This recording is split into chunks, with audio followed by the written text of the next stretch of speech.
Right. Hello everyone, this is Ingrid from WineTelligence, the smart way to learn about wine. Today I'm at Avondale, the really special estate between Paarl and Franschhoek. With me I have Jonathan Grieves, who is the owner and the icon of Avondale Estate. So I'm really excited to learn a little bit more about Avondale and to share that experience with you. So, welcome to WineTelligence, Jonathan, and our camera is over there, but we're also going live on Facebook right now.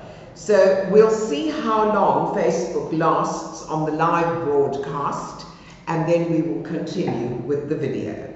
So, Jonathan, today I've had a really thrilling experience tasting with you here at Avondale.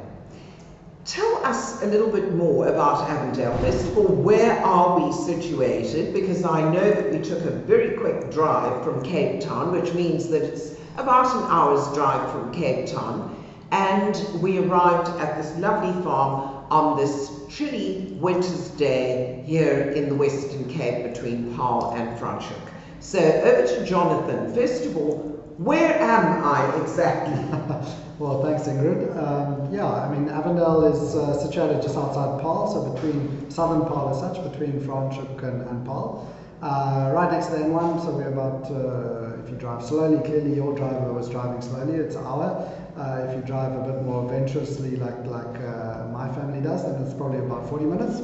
But yeah, very close to Cape Town. We are a little bit about Avondale. We are a family-owned and run estate. We specialize in handcrafted wines and really slow, true expressions of where they come from. We farm, my family bought the estate back in '96. It's actually a very old estate. It dates back to 1693, so long winemaking history. When we bought it, we were it was quite a rundown estate, so we started uplifting the farm, made our first wines as a family in '99. And I started briefly after that, fresh out of art school of all places, so a wonderful place to learn about farming. but most importantly, the arts and the farm. Well, exactly, there we go. Exactly. So I do think we do things a lot differently, and I always maintain that I think my art background actually supports me in that. So we farm according to a system called Biologic. Biologic. We're going to find out what exactly that means. Yeah, so Biologic is basically consists of three pillars, namely certified organic. So it's about organics is all about farming without chemicals, without pesticides, herbicides, insecticides, anything that kill things off. We pretty much don't use. Then biodynamics, which is that's the second pillar, which is all about energies and rhythms and planetary influences. And plays a real synergistic role in natural agriculture. And then we like to include the third pillar of it is modern science, actually being a very scientific approach towards an ancient way of farming. And I often say if our ancestors were here today and they had the technology that we have, they would utilize that, but of course in a natural production. Wow, so that's quite amazing. So you're going back to the original ways of farming. Of course, things have evolved over the last 300 years since the first vines were planted here in the Western Cape, that is the Vitis vinifera species. And of course, now we're sitting in this modern society. What makes Avondale very different from other wine farms? You mentioned biodynamics. What is, to our listeners out there, our audience out there who don't really understand the three pillars, just in a brief, in a nutshell, explain what is it that you do. For example, what are the organic methods that you use here on the farm? Well, I think there's nothing brief that you can do with it, but I'll attempt to do that. The bottom line is from an organic perspective, organics is about not using chemicals, as I said earlier. It also involves, as far as wine goes, a very regulated and limited sulfur level. So that's the side of organic. I just want to stop you there because a lot of people have asked me, so Ingrid, I have an allergy towards sulfurs, and you know, I'm affected by that, my sinuses and so forth. Should I buy organic wine? You've mentioned limited sulfurs. Does organic mean that there's no sulfur in the wine? And why, if you do have it, why is sulfur so important, and why can't you do without it? Well, I think it's a broad-ranging question. Number one, to answer it, all products, everything has to have sulfur, and has sulfur, not has to, it has it naturally there. Okay. So typically in wine, you will have a minimum of about 11 to 15 parts per million sulfur that's naturally occurring there. It's part of life. If you don't have sulfur, you don't have life. It's as simple as that. That's interesting. So that is naturally occurring. There is no such thing as no sulfur wine. It's all got sulfur in it.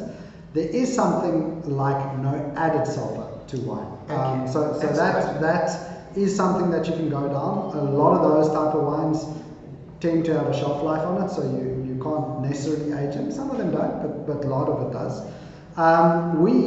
We make wines that we do add sulfur. It's a natural sulfur that we add. More importantly, they regulate it. So to put that into context, organic and biodynamics wines are allowed to have up to 100 parts per million, depending on your organic standard, but pretty much 100 parts per million. Your conventional counterparts can have up to 300 parts per million. So it's a third of the allowed sulfurs in organic and biodynamic. In our wines, Avondale wines, we have a further at least 30% less than the norm, than what is the standard. Yeah, so that's fantastic to know, because people very often ask that question, sure. and of course there are those who have a problem with added sulfurs to the wine. So certainly here you would have something that is less than the norm in sulfur, and sulfur is very necessary in order to keep the wines for a longer period of time. Yes. So you said you had an organic certification. Just tell us a little bit about that. Okay, so organic certification, well, in agriculture, I guess there are 101 different certifications, but specifically for organics, we certified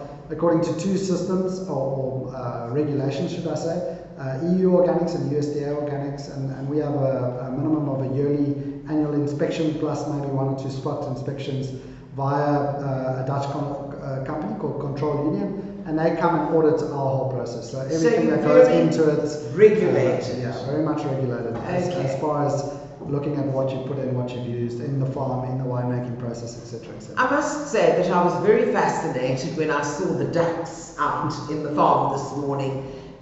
That's one of your organic processes that you use, using ducks on the farm? It's an interesting thing. We feel that we go a lot further than just organics, and hence the biologic term.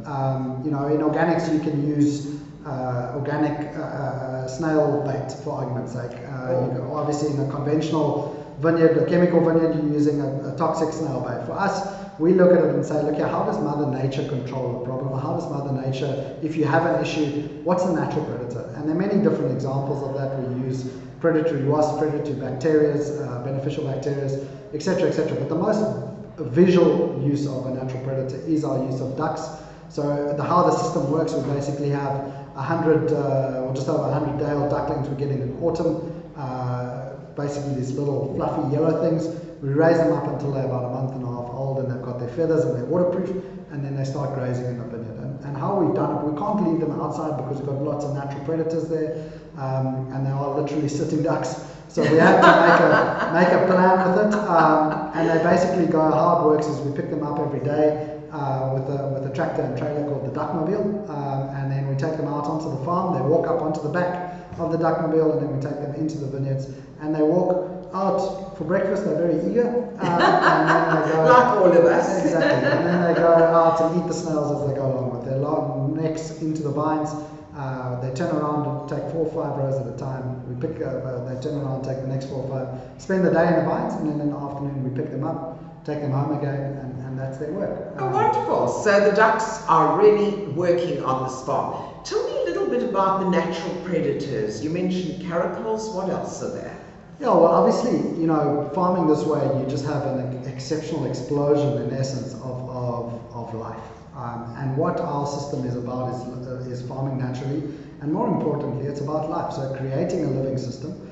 And because you're doing that, suddenly you have, I mean, when we bought the farm, we virtually didn't have bird life on this farm, and we did a audit last year where we had over 200 species of birds on the farm. Wow! So that's just the amount of life the amount of life that's come back, and of course you need to understand that leopards and caracals and black eagles and fish eagles and all of that type of stuff, they can choose where they want to go, and they know what is good and what is bad. And if you get that type of indicator of the robustness of your ecosystem, that's a great sort of nature's tick next to your fantastic next to what you're doing. You've brought all those back into your system. Yeah. Now, in front of us we have the wines called Anima. First of all, explain to our audience, what does Anima really mean? Well, I like to say Anima, but Anima.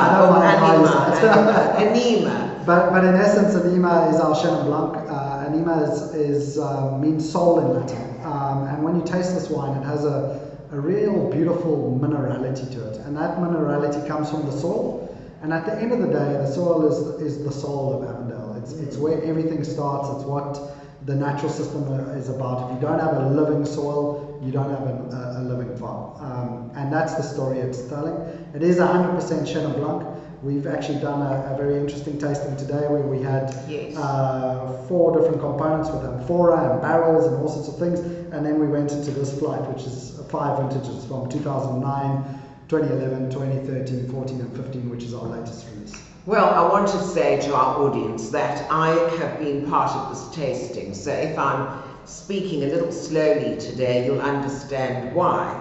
We went from a 2009, 2011, 2013, 2014 and 2015 vintage, and to me, my palate said all of these wines were absolutely fantastic.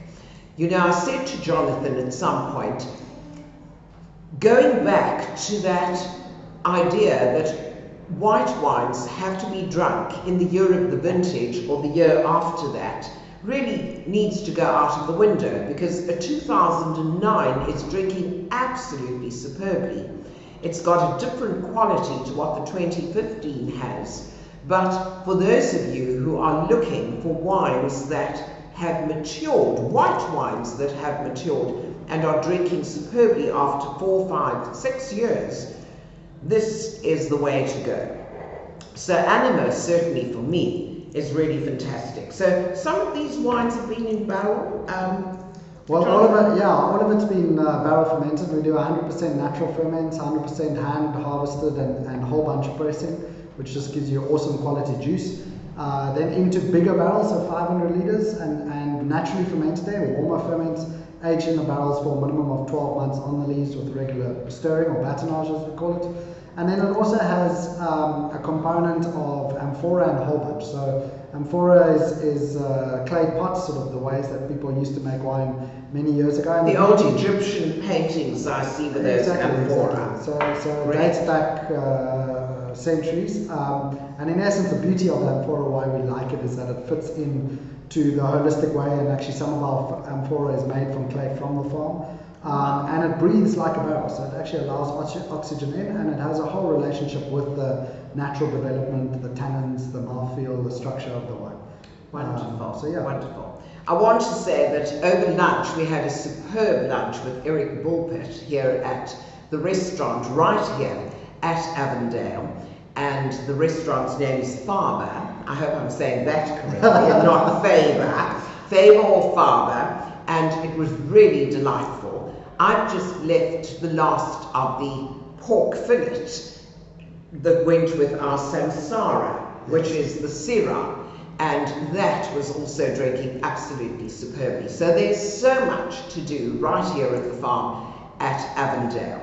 And I'm hoping that when you come across to South Africa and to visit the farm, you're going to be able to enjoy all these fabulous wines. There is so much more to say about Avondale, and so I would suggest that you do go to the website, which is it's www.avondalewine.co.za, and then I've also got a blog which is biologicwine.co.za, so that's more for educational purposes. Wonderful. Biologicwine.co.za or avondalewine.co.za.